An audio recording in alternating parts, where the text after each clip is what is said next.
things I think while I lie awake and contemplate tonight are wearing me out. Well, maybe tomorrow the world will wake and get it right, but I have my doubts, yeah.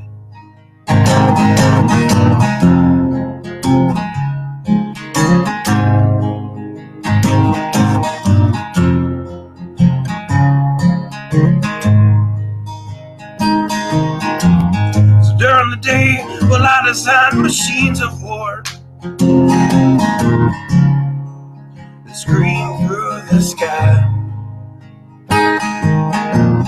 As I for one, I like to go to bed free at night under these stars and stripes. And I have my doubts that we're coming down. Yes, I have my doubts. And I have my doubts that we'll make it back out.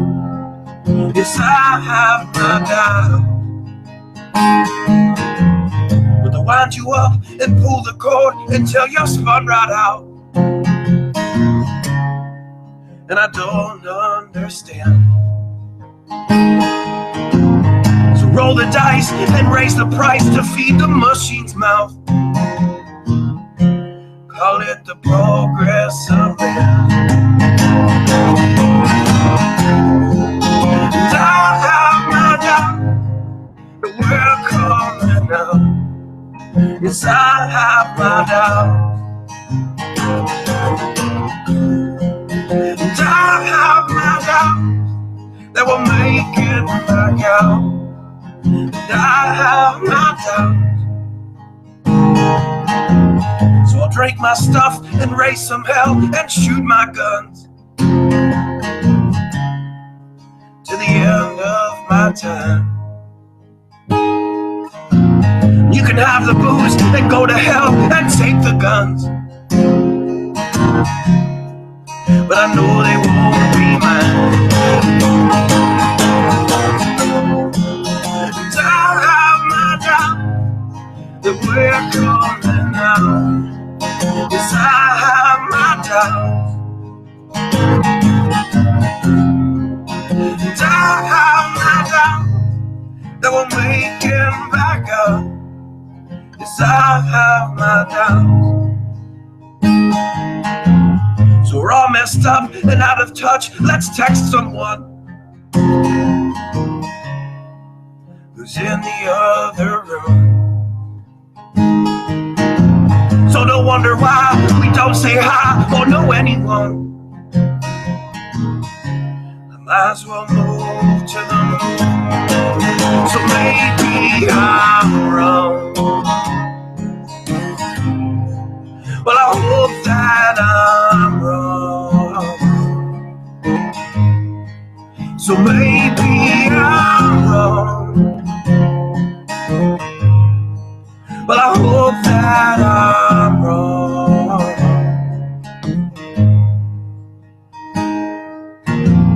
The things I think while I lie awake and contemplate at night are wearing me out.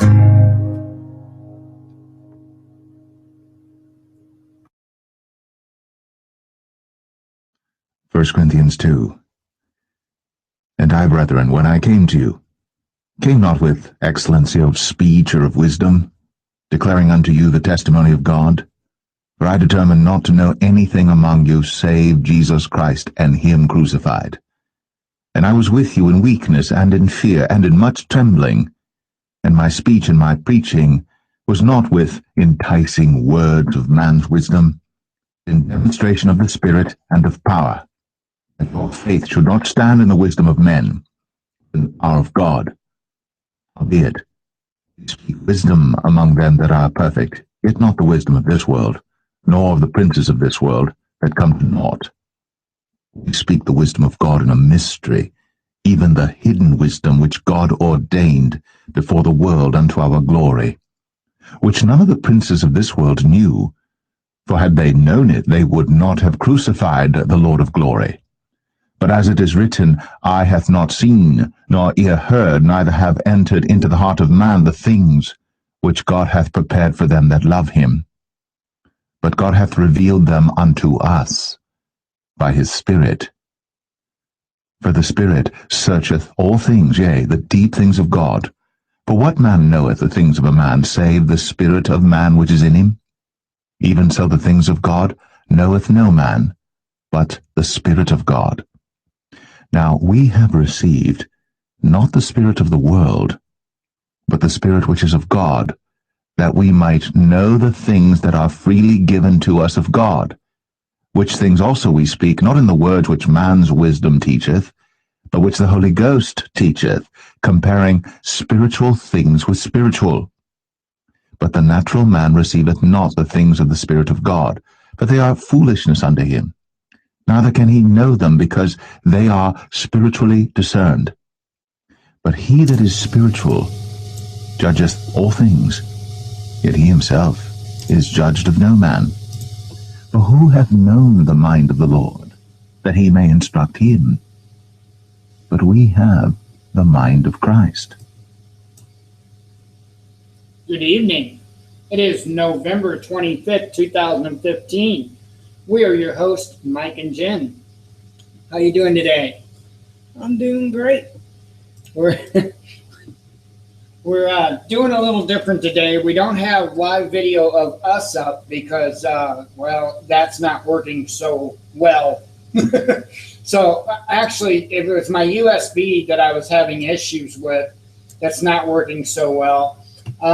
So what I did is my wireless USB adapter, let me pump our volume up a little bit, that wasn't working quite so well. So and instead of using that adapter, I plugged straight in to the cord that went into the router originally. So anyway, I've got a direct connection with a Cat 5e cable.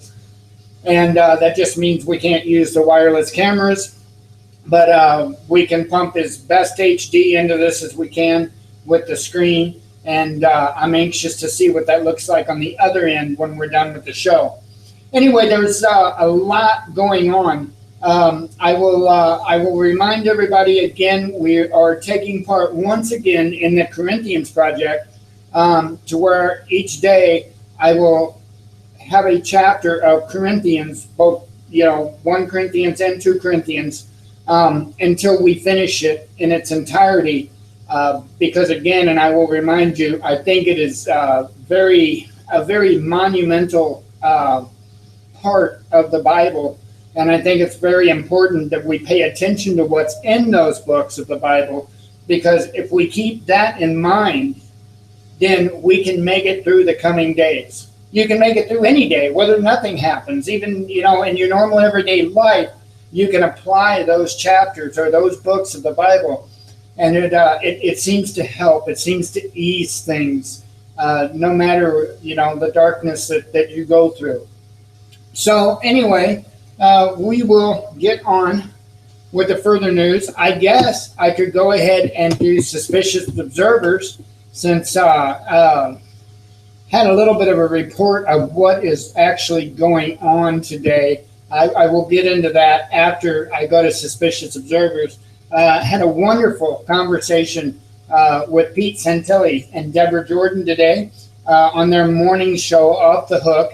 If you're not aware of it, I urge you to check it out. It's pretty awesome. So I spoke with them for roughly about 15 minutes today.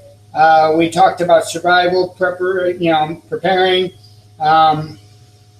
What else was it, honey, that we had talked about? We had talked about the YouTube monetization and what's going on with that. Hopefully some opportunities are going to come up for us thanks to them. And if that does go through, then I'm totally removing the monetization from YouTube's site, from the show. Hey, this is what I'm doing. So, this is how I'm trying to not only pay for what it costs to do the show, which isn't much, but it would be nice if I could pay the internet bill from the show. It would be nice if we could pay for a phone service so we can have calls coming in. It would be nice to be able to get a nice headset. Well, just cheap, even $12, $13, $14 headsets for Jen and myself. Not a Cat 5e cable so that we can have our cameras back. Nothing major. We're not trying to become millionaires or anything like that. So anyway, let me find this suspicious observers and get you that screen up, and we will get that out of the way, and should be popping onto it here soon. And here we go. Here's suspicious observers for today.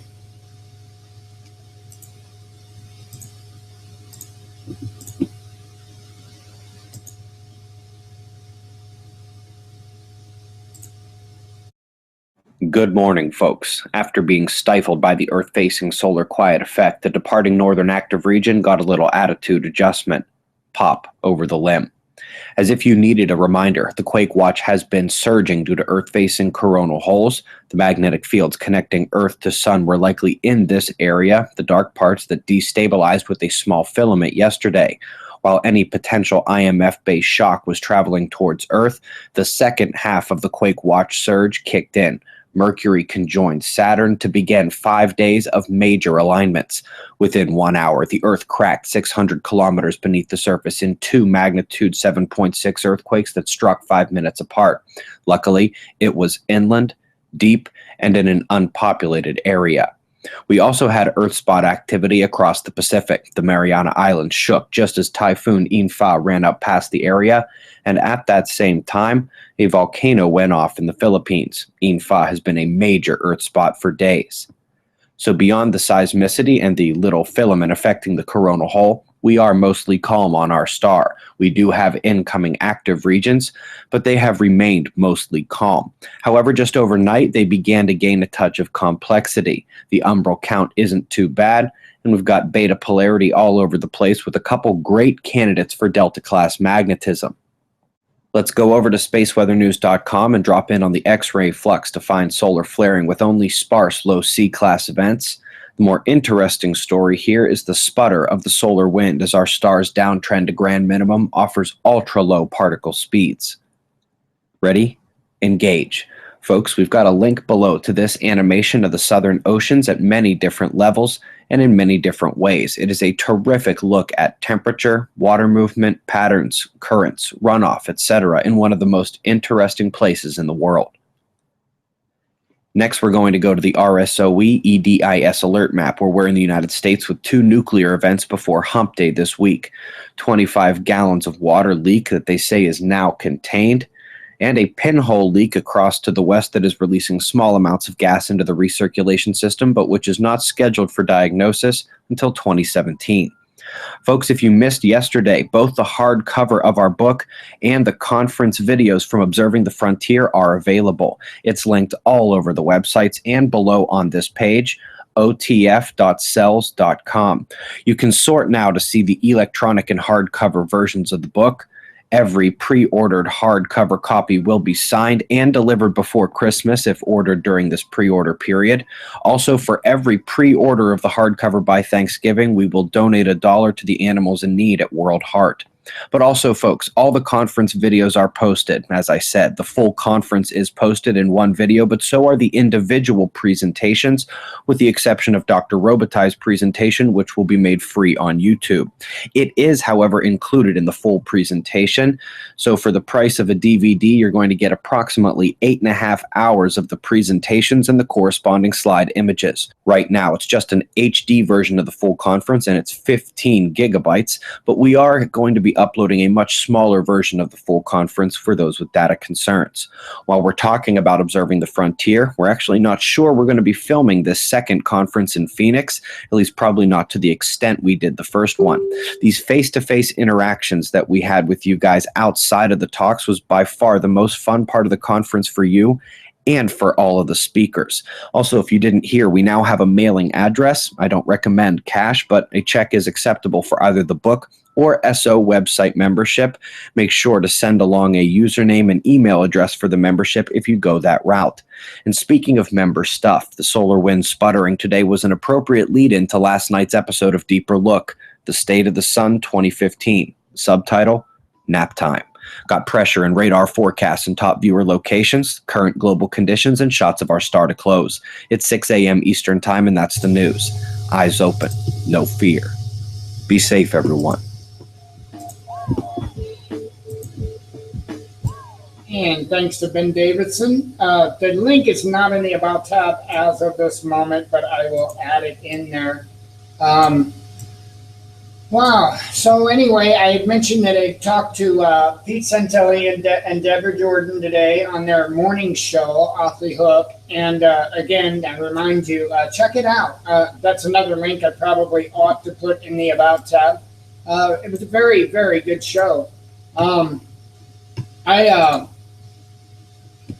mainly wanted them to know the common reoccurring theme that I keep hearing about this stuff that's going on in Turkey and all that is that it either simply has to do with their supporting ISIS, that Turkey is supporting ISIS. I keep hearing the reoccurring theme about oil and natural resources and all that. And I really do not think that is what the case is. I really don't. Let's see here. This is an article that, okay, I was making sure I had the right article. Let me get the link here. I was making sure I had the right article. This is what I think is going on. Let me bring that screen back up.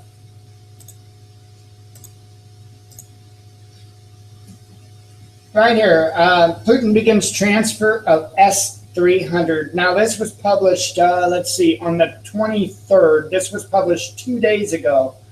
Russia has begun supplying long-range S-300 surface-to-air missile system to Iran, President announces during Tehran visit. Russia's President Vladimir Putin approved a plan on Monday to begin the transfer of the advanced S-300 anti-aircraft system to Iran as he attended talks with leaders in Tehran.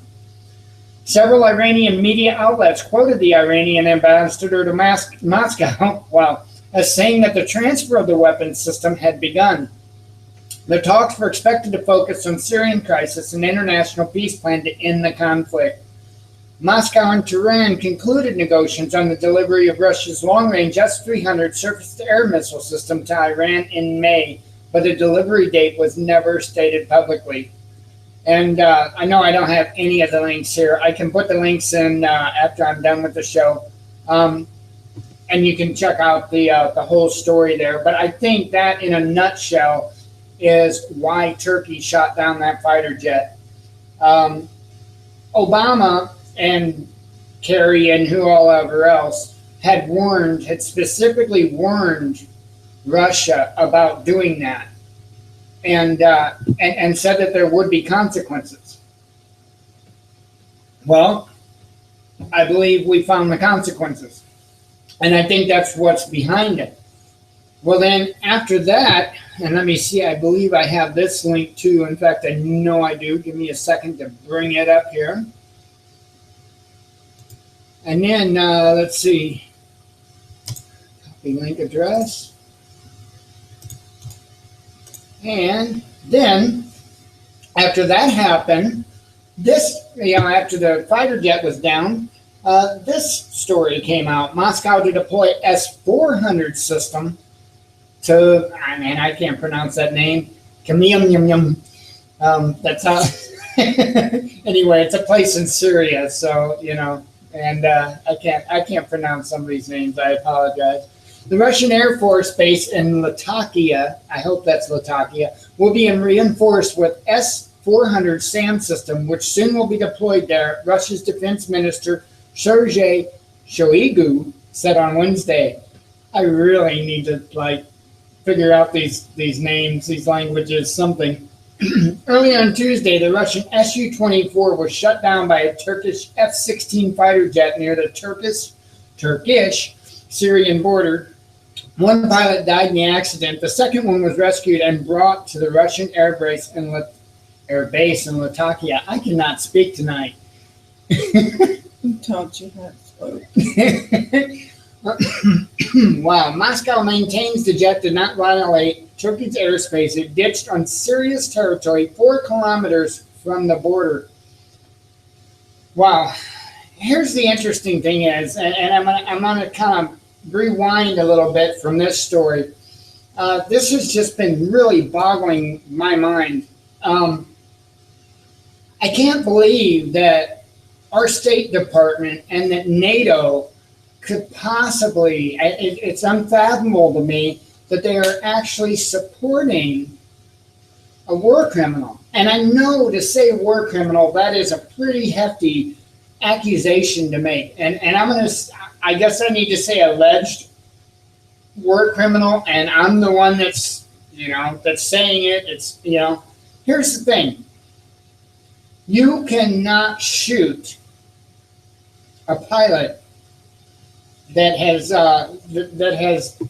ejected. You can't do it. Let me pull this up. I know I've got this here. Let me pull this up here in another screen. And let's see.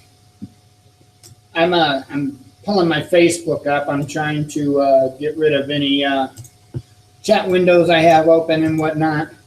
Let me get this on over to the other screen here. Sorry about this live editing, but sometimes it happens, huh? Okay, so here we go. Not quite sure why I don't have audio. Oh, now I do. Hang on. Hang on. These Turkmen were... Let me rewind this. Sorry about that.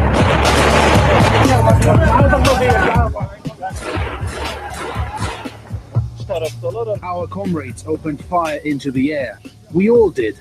The pilots died in the air. If these Turkmen were actually being attacked by these Russian strikes, they have every right to defend themselves. But that said, and they have the right to shoot the pilots in parachutes. We don't have a clear understanding of everything that happened today. I mean, do you think that everybody has the right to defend themselves? Well, we said very clearly that Right? people have the right to Including the defend Assad themselves. regime? No. No, they don't have the right to defend themselves. No, look, there's a clear no, but I'm not going to accept your premise that I'm somehow giving Okay, well, you were the one that raised it. You were Assad the right, what Assad, wait, no, now that you've raised it, I what didn't raise Assad's it, Mark, you regime is raised it. doing is hardly self-defense.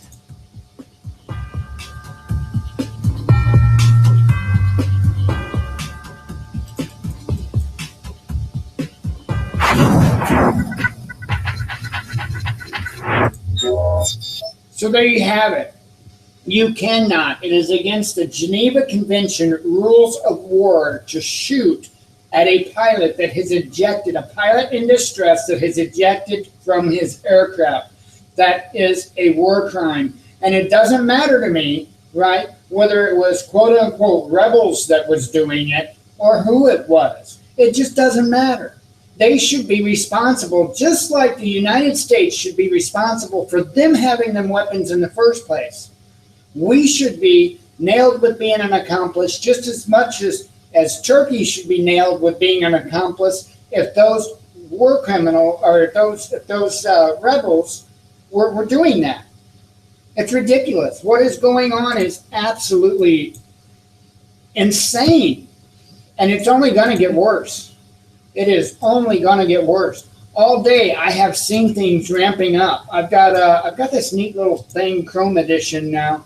Hang on here, and wow, we haven't even started to talk about Eugene, Oregon. We haven't started to talk about Chicago, Illinois.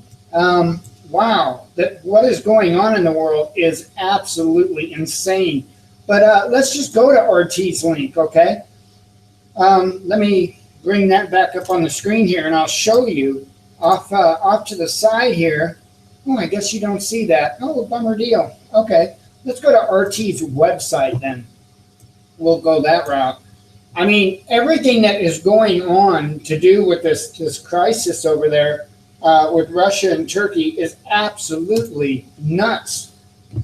And it's like they're poking the bear. And the bear is not somebody to poke. It's just not. Look, our military is weak. And I'm not putting down the United States. I love my country. But our military is weak due to military cuts that's been done, due to morale that has absolutely been assaulted by this administration. We have probably one of the weakest militaries in the history of this country. And we're poking the bear. You know, and there's something that comes along with the bear. We don't just get the bear.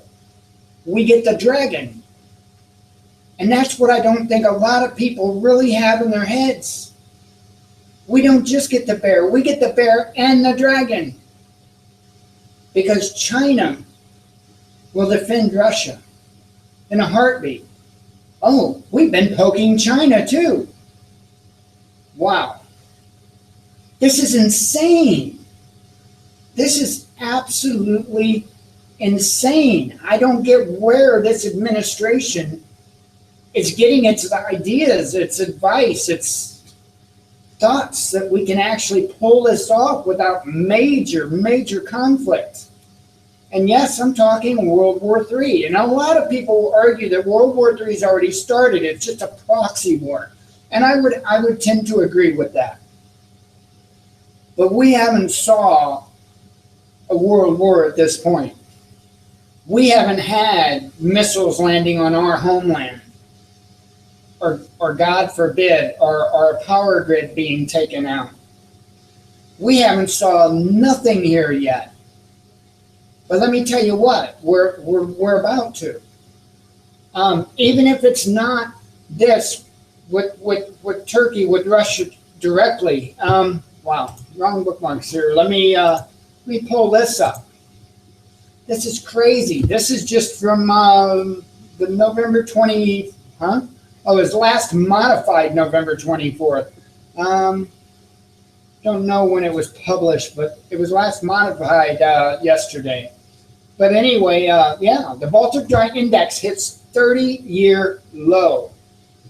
The BDI, a measure of shipping rates, fell to 498 points on last Friday, signaling that the recovery of the world economy is some distance away. Wow, the Baltic Dry Index, oh, well, that's repeating the first line. The index, which measures costs of shipping commodities such as coal, iron ore, steel, and grain, plunged 1.19% to 498 points on Friday, pushed down by waning demand in global trade. It signals further trouble for the global economy, said Atul J. Agarwal. There's another one of the names for you. I need to put Jen in charge of the names. No way. Not doing it. He's the manager. Hey, you should know this, Jen. He's the managing of shipping and oil exploring company Mercator Limited. Did you know that? No. Okay. Well, next time I'm going to have a test on this tomorrow. We're going to be sitting there eating some turkey, playing bingo, eating turkey, and I'm going to ask you about this guy. Sure you are. On 20th of May 2008, BDI hits its all-time high of 11,000. Now listen to this, 11,793 points. Since then, it has fallen, this is shocking, 95.78%. So you can imagine in 2008, before the housing bubble burst, we were at 11,793 points. Last Friday, we were sitting at 498 points. That's just mind-boggling, absolute mind-boggling. And there's people running around acting like, oh no, everything's fine, go shopping. No, it's not fine. And there's always the same precursor to major military conflict, and that's usually a stock market crash. Go back in history and look. It's usually always a precursor and usually a cause because, hey, war is good for the economy, right? You know, I guess so. I guess if it's not the children of Wall Street, if it's not the children of these warmongering governments that are the ones that are dying, then I guess it's good for the economy, huh? Or, you know, I feel for the veterans that come back here, they can't get help, they can't get the medical care they need, they can't, the housing, you know, they can't even get housing, they're living on the streets, right? You've got so many people from the conservative group of people that's waving that Republican flag saying, you know, oh, all these people on food stamps, all these people that blah, blah, blah. Do you realize how many veterans constitute for those people? Because they can't get jobs now. Not only are there not the jobs in this country because we just don't have the available jobs, because, oh, wait, we give tax credits and we give benefits to major corporations to ship our jobs overseas. And then, hey, let's not just blame everybody else. We have to blame ourselves too, right? Because we like to be able to go to the store. We like to be able to go to Walmart. We like to be able to buy our neat toys for a cheap price, huh? I can't remember the monitor I'm looking at, the computer monitor I'm looking at. I want to say it was like around 150, 160 bucks. 22-inch Acer monitor, LED, pretty nice. Yeah, that's awesome that I could go and buy that. At the same time, we are hurting ourselves. We're hurting ourselves. Yeah, if this product was made here in the good old USA with the living standards that we used to have anyway, you know, I would have easily had to have paid probably triple for the same device. But that would have been employees, more employees. That would have been people that were able to go home and feed their family without having to get help with food, without having, I mean, it's just absurd. What is going on is absolutely insane. And that's just on that end of it. Hey, look, I've said it a million times on this show. I'm going to say it again. You know, I'm hoping this is something that people keep in their heads and it rings over and over and over in their heads.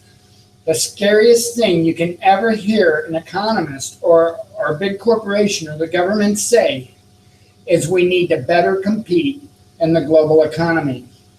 Because let me break that down for you. Okay, to better compete in the global economy, there's only one thing that we can do, and that's lower our standards of living. If you've got somebody working in China, if you've got an 8-year-old child working in China for less than 50 cents a day, and I'm not sure what the actual numbers are, but I'm pretty sure it's quite less than 50 cents a day, then that means that people in the United States are going to have to go to that type of pay grade. Wow. If that doesn't put things in perspective, I don't know what does. So, you know, yeah, I guess it's a good segue into this. You know, tomorrow's Thanksgiving. By the way, happy Thanksgiving, everybody. I implore you, give your loved ones extra hugs and kisses. Cherish the time. Sit back. Lean back in that couch after you get done and you're so full you feel like you're going to have to go to the bathroom to release some of it in whichever direction that may go. Did you really just go there? But just sit back and take a look around. Look at your loved ones and reflect. Just reflect. And hopefully those out there that don't have close loved ones can find people to go spend that time with. You know, I can say that Jen and myself is going to a co-workers of hers, and we're going to enjoy ourselves. And yes, bingo is going to be played. That's been made very, very clear to me about the bingo. Jen is very excited about playing bingo. And I am too. I can't help it. I'm easily amused by stupid things. Anything that puts a smile on Jen's face definitely puts one on mine. But anyway, where was I going with this, dear? I had a direction. But the main the main point is sit back, take some time to reflect on the beautiful moments. Even if people are disagreeing about politics or whether the dress is blue or gold or whatever the argument is today or tomorrow, just take time to maybe even laugh a little bit, because wow, things are sure going to change. There's no doubt about that. So wow. So we talked a little bit. Oh, I was going to show you the Baltic Dry Index right now, because it did go up. I'm not a fear monger. I will tell you the truth. I'm sorry for all the noise with the keyboard, but until we can get headsets, we're kind of stuck with that. I've got a desktop microphone. So we are up to a great big, if I don't move my mouse, 528 on the Baltic Dry Index. Is that insane or what? And there's people that are actually trying to go around and act like everything is golden, everything is fine. It's not, folks. And I'm not trying to fearmonger you. I'm not. I'm simply trying to present the facts. Right here, this is Bloomberg Business. You're seeing it yourself. I mean, it is insane. This, by the way, is just the 1 month. I can actually click there, click, and you can see it. It always goes up, down, up, down, up, down. It's not. This is 5 years, okay? We went back to 1 year. This gives you a little bit of a better idea. Now, see, normally around this time, around between February and March, it does drop down. And as you see, it got down as low as 509. I think 509 is the lowest there. I can spoke. I have phonics.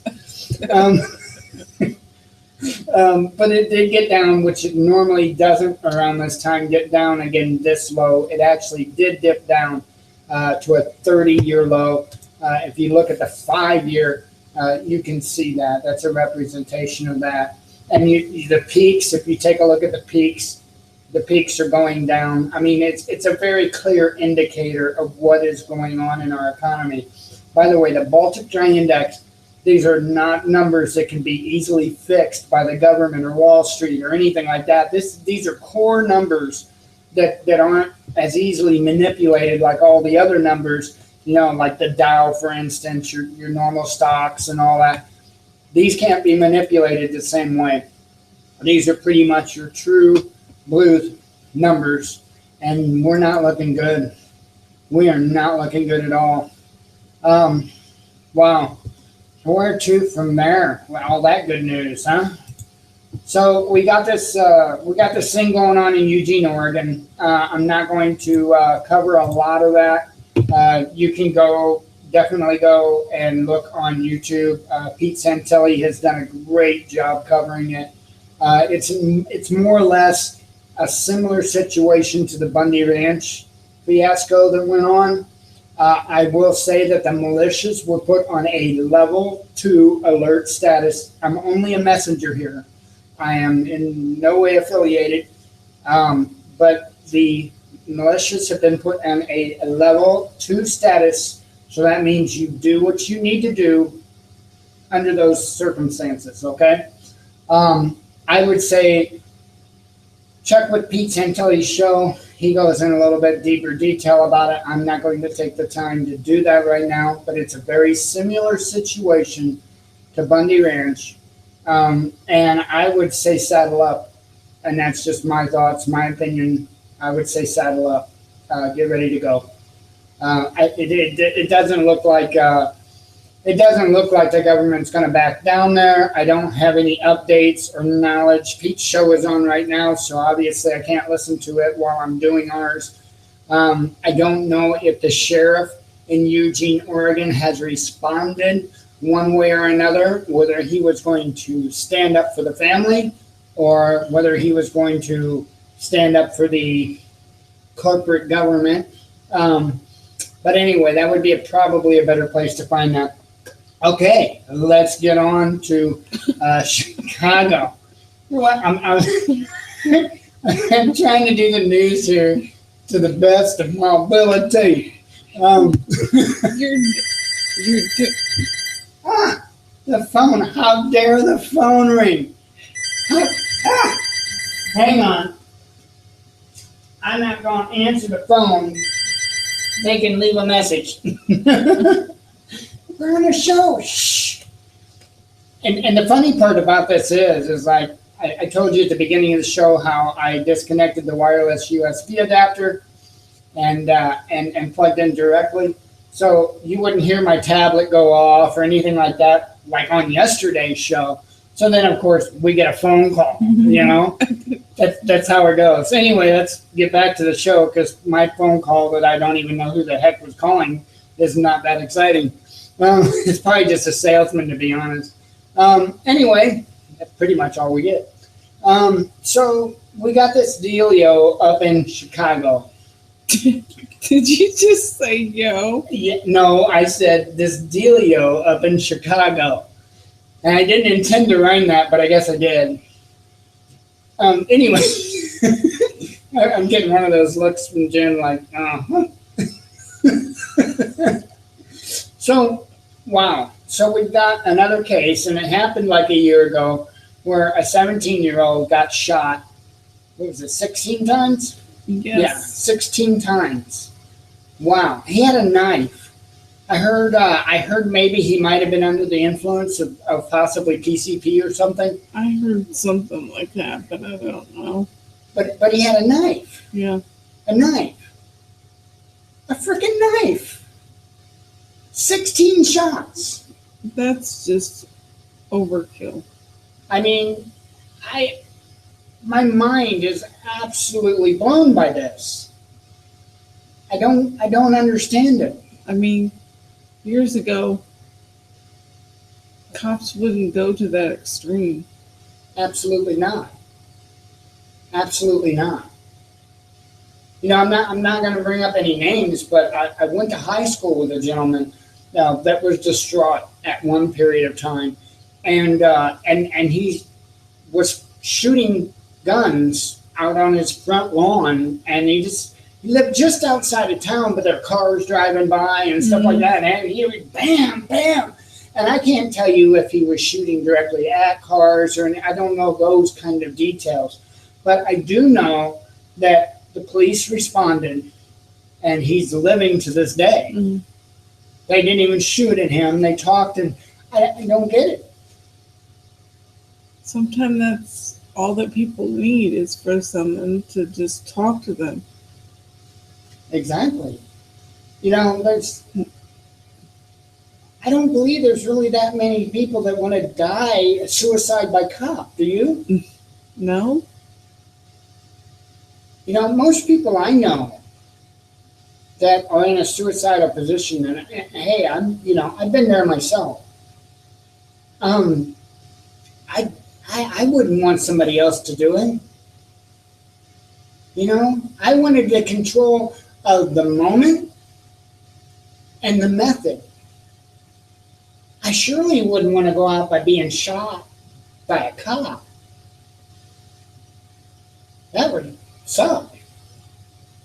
I mean, if it didn't turn out the way you wanted to and you just were maimed for life, you were just, but I mean, that's suicide. I don't think this guy was doing that. I really don't know what this guy was doing, this 17-year-old. I really don't. I did see the video of it. He had the knife in his hand, and he kind of spun around in the street. Several cops around him. It wasn't like it was a one-on-one situation, this gentleman and one cop. No, there were several cops around him. If they even had to take a shot, which I don't think they did, but if they even had to take a shot, why couldn't they have just shot him like in the leg or in the shoulder one time? I know. One time. That's all it takes. Come on. I understand he might have been on, And I saw it, okay? I know that I heard something like he was on PCP or something. I saw the video. They took their shot. He dropped like a sack of potatoes. I don't get it. He kind of, wiggled around on the ground a little bit, and it looked like he was trying to grab the knife again, and and they just unleashed a volley of bullets at him. I don't get it. He's on the ground. I think it's like a power trip or something. I don't know what it is. But I do know if they don't stop this, it's not going to have a good result. I mean, they've already done, as far as the image of the police officers, they've already done so much damage. The only way I can see they can get out of this, have any damage control, if you want to call it that, is if they start, basically turning each other in. And I'm talking about even for the minor brutality, the minor shenanigans they pull on people. I'm telling you, it didn't used to be this way. I know. I'm not an angel. I am not an angel. I'm not saying I went out there and I taunted police. No. Oh, okay. There was a period of time a few years ago, right? I was going to say you better remember. A few years ago, right? I had this neighbor that was an absolute jerk, okay? Called the cops on me anytime I would go outside. I mean, hey, look, if I was, somebody that was partying, that was acting crazy, that had loud music blaring or something, maybe I would understand a little bit. But no, I was raising a family on a nice, quiet street, and I was quiet. It didn't matter. If I mowed the grass, and this is no exaggeration, if I mowed the grass, he called the cops because he didn't like the way I mowed or because I got grass in his yard. I am not kidding you. One day, I was married at one time. My now ex-wife was out grilling on the barbecue grill, and he called the cops because he could smell the barbecue grill. Yeah, not kidding you. So I got fed up.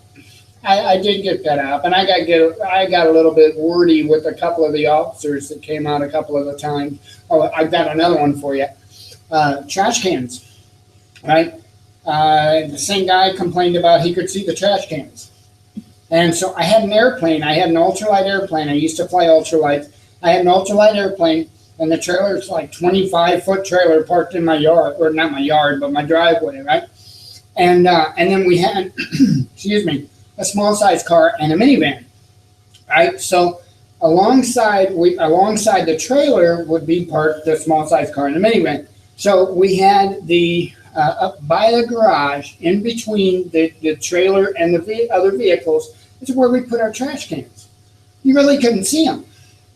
All right, but he called and complained, saying that he could see the trash cans. So an officer came, female officer came, and I was like, where are we supposed to put our cans? And she's like, well, I don't know, I guess the garage. I said, I'm not putting trash cans in the garage so it can stink up my garage and eventually the house.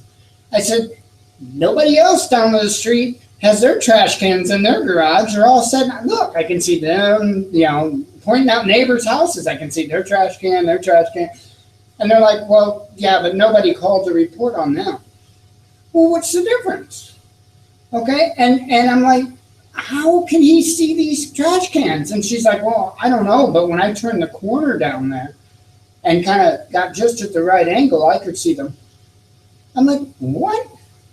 So, I mean, it is that ridiculous. It's really that ridiculous.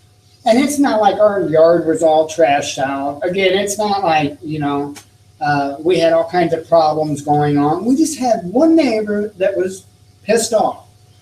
Somebody needs to get some hobbies.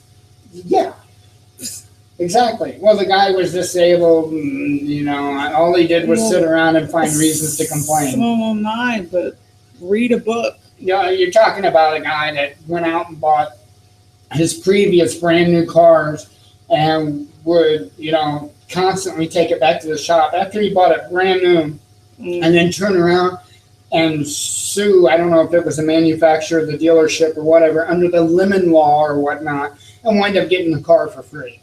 So he wouldn't even have to pay for the car. Yeah, so we're talking, we're talking about this kind of situation. But anyway, I'm not going to keep going crazy about my ex-neighbor. Thank God he is an ex-neighbor. And I really hope that he's not causing the same issues for his new neighbors. Okay, well, no, I really don't care. No, yeah, it was rough. That made for a rough summer. Wow, that made for a really rough summer. That's why my airplane didn't get finished. Honest to God, that's why my airplane didn't get finished. Because every time I went out to work on the airplane, I had the cops knocking on the door. So either he could smell paint or he could hear me using my Dremel tool, for Christ's sake, And yeah, so that's why my airplane never did get finished. I was about 1 weekend away of finishing the aircraft and being able to fly it. So yeah, that sucked. It's kind of like when people would stop me when we had our flag upside down, hanging, off the side of the house. And vets would stop us all the time. You're disrespecting the country. No, I'm not. Do you not know what that means? Look it up. And a lot of people don't, babe. Go ahead and tell them. It means the country's in distress. That's it. How can you not say that this country is not in distress? There's no way. Just with what we covered tonight.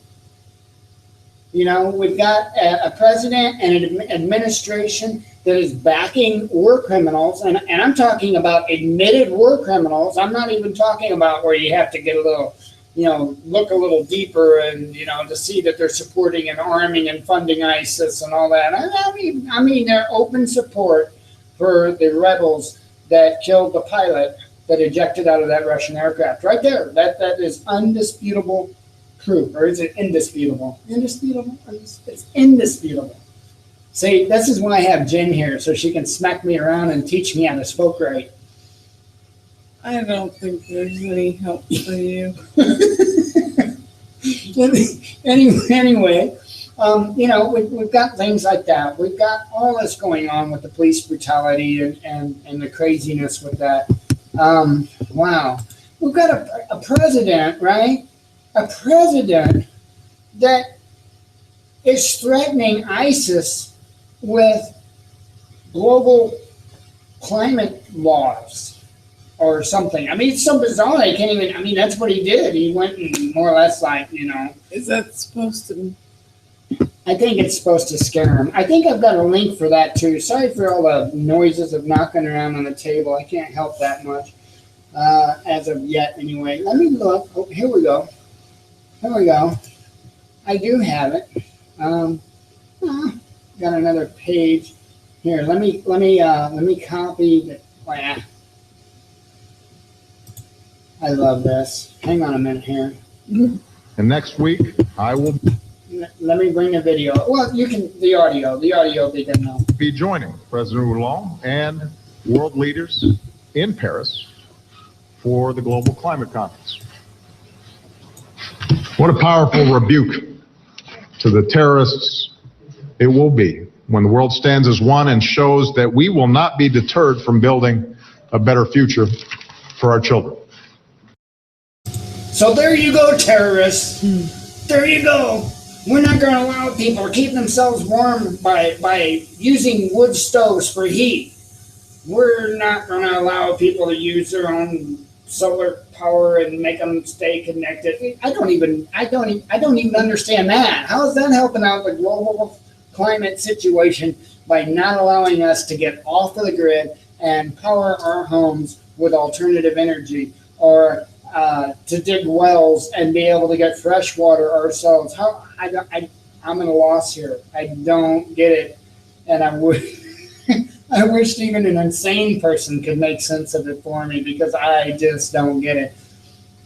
Point being, our nation is in distress. No doubt about it. No doubt about it. We have a corporate, tyrannical, help me think of some adjectives here. maniacal. I mean, Ooh, that was a big one. that was a big one. Did you hurt yourself? Almost. Oh. Almost. I got like a lump in my throat, and I think I herniated one part of my esophagus when I said that word. Do you know what that means? Yeah, I actually do know what that means. Oh, okay. So, yeah, I mean, that's kind of where, wow. And that's why I say, sit around this Thanksgiving and soak it in. Soak it in. Try to be kind to one another. Try to love one another. Maybe if you have to avoid certain topics, just to be able to enjoy your time. You can always argue with them about what color the dress is on Friday or something when you're going and trampling people for a good sale, And no, I'm not gonna come down on Black Friday shoppers. Hey, if that's your thing, go for it. Why not? That's actually a tradition for some people. So, go for it. If that's what you want to do, I'm not going to. It's not my job to judge anyway. But wow, just enjoy and soak in your Thanksgiving and the time with your loved ones, because really, it only takes seconds, minutes. I should have probably said minutes first. But anyway, literally that quick, our entire lives can be changed. And that's true whether it just be on a personal, individual level, a family member getting into a car accident or, anything like that. Or it could be on a regional level, it could be in your town, it could be statewide, or yes, it could be national or even global. And I really do think that we're going to be looking at some serious global threats. I think we already are looking at global threats. And I'm not talking about the current ongoing ones like Fukushima and all that. I'm talking about these warmongering countries, namely the United States, poking the bear. Because I really don't believe, or not Russia, but I really don't believe Turkey just acted out on their own. I don't think they're that dumb. I mean, come on, it's Turkey. Turkey, not Thanksgiving turkey. Just like it's not Christmas hamburger, but it's turkey. Okay, they've got F-16s. Woohoo! Those are like old technology. They're poking the bear. Russia, that's got like all kinds of stuff, right? Stuff that we don't even know about. I doubt Turkey has a whole lot of top secret weapons hiding in their bunkers. Okay, I really don't see it happening. So they have to have the confidence to be able to pull off something like that and think that there's a remote chance that Russia wouldn't respond. And then I want to bring this up too. You may or may not know that Crimea is without power. Why? Because somebody decided to take out some of the big power poles that supply the area with power. So their grid's down. Crimea's power grid is down. And if you paid attention to this show, if you're even somewhat of a regular listener, that's what my suspicion is for this country, that we will have a nationwide, or at least a close to nationwide blackout. So that brings me up to the very last thing that I want to speak about, and probably the most important thing I could speak about, which I covered a little bit at the beginning of the show. But talk to your loved ones. Enjoy your day tomorrow. But then maybe as the day's winding down and everybody's settling down, maybe talk to them. Just say, hey, just something crossed my mind. Just if something crazy might happen or something, and we can't contact each other with the internet or through a cell phone or any other way. Hey, why don't we meet up at Bob's house? Hypothetically, pick a rally point. Pick some place that everybody, a central location, a safe central location. Don't pick somewhere in the inner city or nothing, but pick somewhere, a safe location where at least everybody could meet up. Okay? I think it's really important that we take these steps and that we do it right now and don't put it off any longer. And just like I mentioned on Pete Santilli and Deborah Jordan's Off the Hook show this morning, I talked about you can go on YouTube and you can search and you can learn how to build a water filter, a cheap water filter. And I say cheap, the stuff you can scavenge. You use an empty 2-liter soda bottle. You find yourself some gravel, some sand, some charcoal. You take a piece of fabric like from a t-shirt, and you put it, you cut the bottom out of the 2-liter bottle. Go find this on YouTube. That's where I've seen it. You take the material, you put it in the mouth of the bottle, which would be facing the bottom at that point, and you put in your crushed charcoal. You crush the charcoal up like fine powder. You put that in a little, in the bottom. You layer that, say 3-4 inches. Then above that, you layer, say 3 inches of sand. Fill the rest with some like pebbles, not huge boulders or nothing, but like pebbles, some small rock, right? And, run some water through there to clear it out, because at first you're going to get some charcoal that comes through. You don't want to drink that. So run some water through it to clear it out. There's your water filter. And that will filter out impurities, okay? It's not going to filter out chemicals. It's not going to filter out viruses and bacteria. So you definitely still want to boil the water or put a purification tablet or something in it, because that will filter out the impurities, not the bacteria, the viruses, the chemicals. You're not building yourself a $300 gravity feed water filter. You're building a cheap survival water filter. There's also a xylem method where you can take a tree branch and you can cut the tree branch. You do the same thing. You whittle it down. You stick it up in the mouth of the 2-liter bottle, fill the bottle up. That will also filter the water in a similar manner. So that would be a good start. Learn how to do some of these very basic survival things. That's what I've got. That's what I have for you. You got anything to add, Jen? Not that I can think of. All right, and folks, this show is going to get much, much better. I see we made it to the show. I see we didn't have any connection issues whatsoever, so my suspicions have been confirmed. So we'll probably have to do some shows for a little while without a live camera on us, so to speak. And then we're going to go from there. We're going to build out from there. Our audio is going to get better. Once we get headsets, you won't have all this background noise. We'll sound a lot closer, a lot clearer, a lot better, and we'll get set up. One step at a time. And then I'm trying to rebuild the show from where it was once before. And hey, it looks like we're going to have to do away with the monetization. So be it. I'm not going to stop sending the message out, and I'm not going to compromise the message. So that's probably important things. That's what I've got for you. Wow. Be one with your spirit. Go in love and be at peace. And, enjoy yourself tomorrow. Enjoy your family or your loved ones or whoever it may be that you're around tomorrow. And remember, we love you. Hang in there, folks. Hang in there. Good night.